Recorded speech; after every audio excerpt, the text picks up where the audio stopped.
जब no confidence motion आता है, हमें डायरेक्शन मिलती है कि आप नो कॉन्फिडेंस मोशन में एज ए पीटीआई आप शामिल नहीं हो, हम उसमें भी वोटिंग में हिस्सा नहीं लेते हैं। फिर जब प्राइम मिनिस्टर की इलेक्शन होती है तो फिर ये कहा जाता है कि हम बायकॉट करते हैं, हम इसमें हिस्सा नहीं लें, हम उसमें हिस्सा नहीं लेते हैं।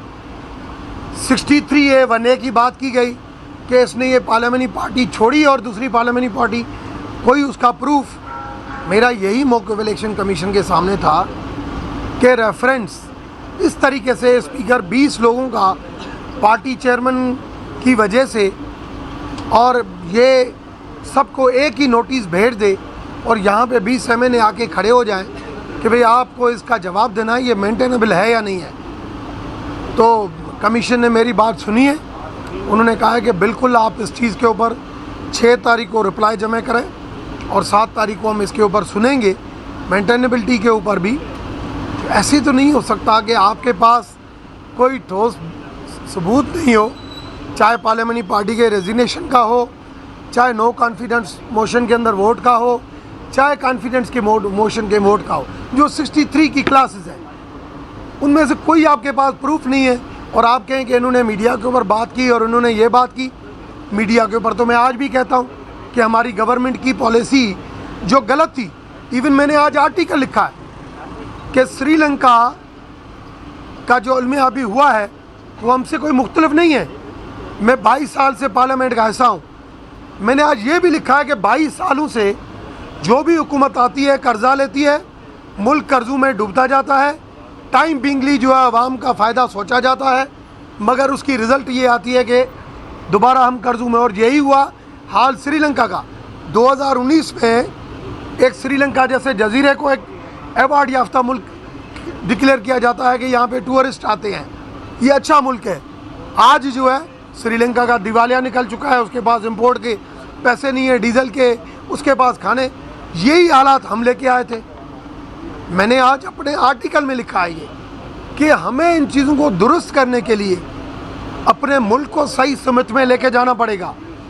चाहे 20 साल पुराना दौर, चाहे 3.5 साल मेरी अपनी पीटीआई की गवर्नमेंट, चाहे अभी 1.5 साल ये मखलूत हुकूमत, अगर यही पॉलिसियाँ रही तो मैं समझता हूँ हमारे मुख्तलिफ हालात श्रीलंका से मुख्तलिफ नहीं रहेंगे कि हम आते जाएंगे। यार डीज़ल की मुझे बताएंगे, डीज़ल का जो आज शॉर्टफॉल हो रहा है, 2 महीने पहले मैंने खान साहब को लिखा है लेटर, मैंने खुद बताया है कि सही आपने जो ये डीज़ल इंपोर्ट नहीं हो रहा है, आपकी जो छोटी छोटी रिफाइनरी है उनकी इक्विटी इतनी कम है, आपकी एलसीआं नहीं खुल रही है।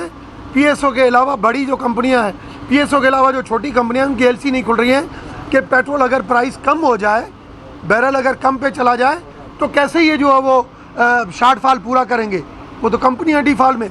इसके लिए आप मगर कोई मीटिंग नहीं की गई। ये जो शॉर्टफॉल डीजल का ये 2 महीने पहले मैंने लिखा है। तो ये जो पॉलिसीज़ थी, मैं समझता हूँ ये मुल्क को हमारे बहुत इंतशार और बहुत ज़्यादा ख़राब हालत में, एक तरफ हम IMF के साथ एग्रीमेंट करते हैं कि भाई हम ये चीज़ करेंगे, हमें आवाम का एहसास है, मगर अगर एज ए गवर्नमेंट हम अगर कोई स्टेटस अगर लेते हैं, अगर कोई एग्रीमेंट करते हैं, गवर्नमेंट का एग्रीमेंट होता है, हमें उसको फॉलो करना पड़ता है। हमें पॉलिटिकल डिसीजन को वहाँ पे तरजीह नहीं दी जाती है।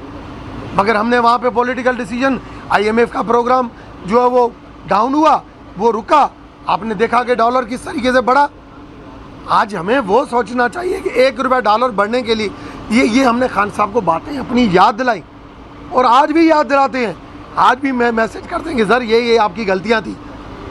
मैंने अर्थशास्त्र के लिए लिखा कि सर अर्थशास्त्र चाणक्य जी का किताब आप पढ़ें कि अगर आदमी खुद जो है वो इतना कैपेबल नहीं होता है तो अपने एडवाइज़र इतने अच्छे रखता है कि कम से कम सल्तनत को सही चला सके। ये इश्यूज़ थे जो मैं हमेशा 3.5 सालों में, इवन मैं जब नून लीग में था तब भी बातें करता था।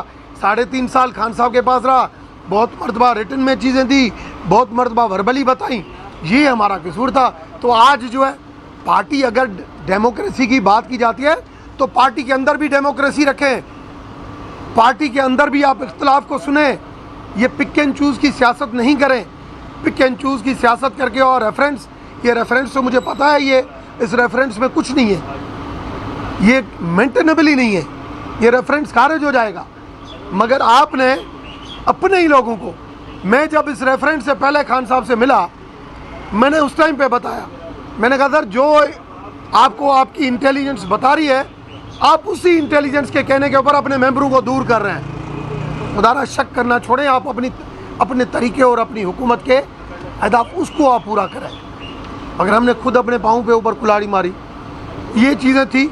मैंने कहा आपके सामने जो है, जब आप पार्टी के लिए टिकट के लिए पार्टी का टिकट के लिए अप्लाई करते हैं, उसमें एफिडेविट देना होता है, तो आप क्योंकि पार्लियामेंटेरियन एक कौम का चेहरा होता है, क्योंकि इखलाक की जरूरत यही है कि अगर पार्टी पॉलिसी के दायरे NRA में तो आप इस्तीफा दे के दोबारा इलेक्शन में कौन फैसला कर सकता है। देखें, मैंने पहले भी ये कहा था, अभी जब इस्तीफ़ाओं का मामला आया कि पार्टी अगर इस्तीफ़ा दे रही है, मैंने कहा अगर इस्तीफ़ा अगर पार्टी देगी और उनकी इस्तीफ़ा एक्सेप्ट होगी तो हम भी पार्टी, मगर पार्टी की गलत फैसलों के साथ हम नहीं जाएंगे। पार्टी जो कहती है कि भाई हम डेमोक्रेटिक सिस्टम, जो आरिफ अलवी साहब ने कहा, हमें कम से कम अंदर रहते हुए हमने असेंबली के अंदर आइन का भी कसम उठाया है कि हमें पाकिस्तान को पहले तरजीह देनी है, हम पाकिस्तान के ख़िलाफ़ फैसले नहीं करेंगे। क्या ये लेटर वाला जो हुआ डिप्लोमेटिक ब्लंडर, कितना इससे नुकसान हुआ है? कभी खान साहब ने सोचा कि मैं अपनी मफाद की खातिर ऐसा डिप्लोमेटिक ब्लंडर कर रहा हूँ? सारे सफारत खाने के अंदर जितने डिप्लोमेटिक बैठे हुए हैं सारे परेशान हैं कि हमसे तो कोई बात ही नहीं करेगा। तो ऐसे ब्लंडर के तहत जब भी ऐसे होते हैं, हमारा फ़र्ज़ है वहाँ बताना। दूसरी चीज़, आपने मुझे कहा ज्वाइन किया। देखिए, मैं खान साहब, मेरी जब ज्वाइनिंग हुई थी, मैं खान साहब के पास नहीं गया था। जो गवर्नर इमरान इस्माइल ने कहा ना कि इसकी औकात, मेरी औकात यह है कि जब PTI का इंक्लाइन था, डिक्लाइन नहीं था, उस वक्त हर बंदा एक एक होके खान साहब के पास जाके ज्वाइन करने जा रहा था। मगर मेरी एक वाहिद शर्त थी कि डॉक्टर रमेश की अपनी एक आइडियोलॉजी है, डॉक्टर रमेश अपनी कौम का लीडर है, डॉक्टर रमेश को पूरे खित्ते नहीं इंटरनेशनली पता है कि क्या होना चाहिए। मैं अपने व्यूज़ रखता हूँ। मेरी दो शर्तें, एक कि मैं PTI का रुमाल नहीं पहनूंगा, क्योंकि मैं गाली गलौज की सियासत में नहीं आऊँगा।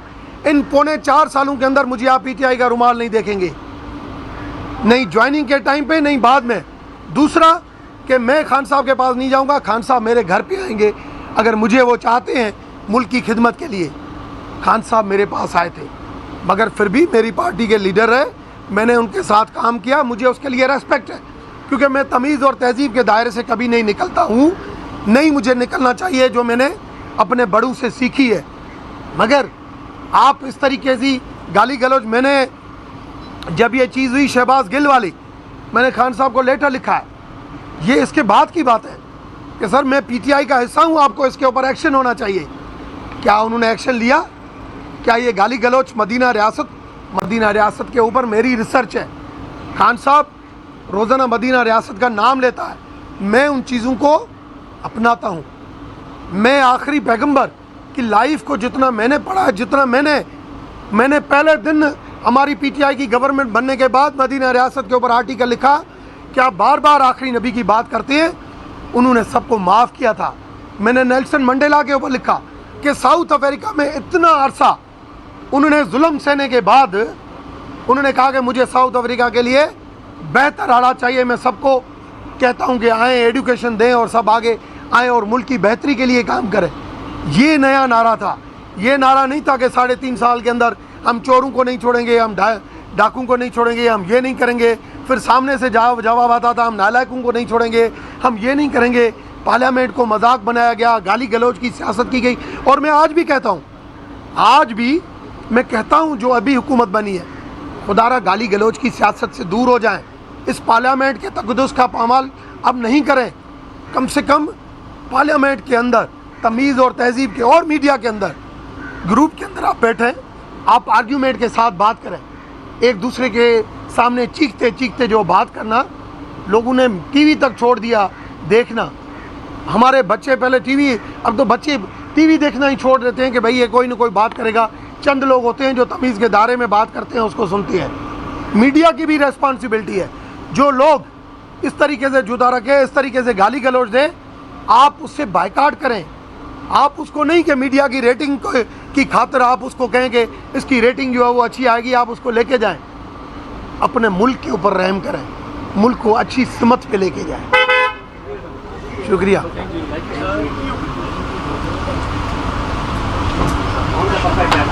क्या